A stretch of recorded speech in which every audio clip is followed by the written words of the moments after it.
when we become too convinced of our own self-importance in the grand scheme of things, we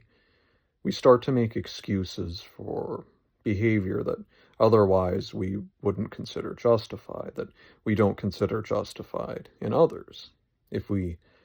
keep a more reasonable understanding of our own importance and how exceptional we are, then we have an easier time keeping keeping a better perspective on our own behavior. If we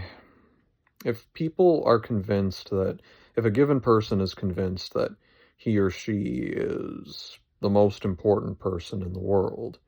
and more important than anyone else, then that person will inevitably start to make excuses and create justifications for they why they are allowed to do things that they would find unacceptable if another person did it.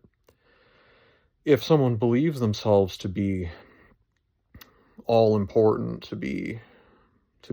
so much more significant than any other human being, then someone just will go wild with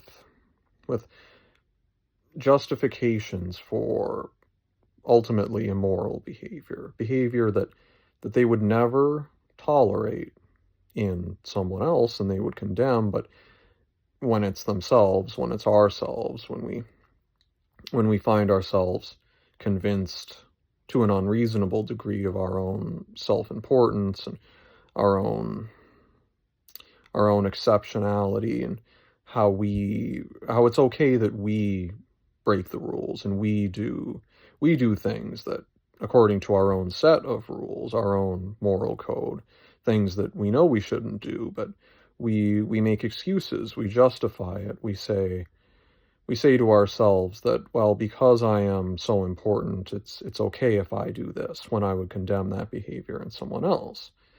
And we all do it sometimes. It's just human nature. I mean, and that isn't to say that people should not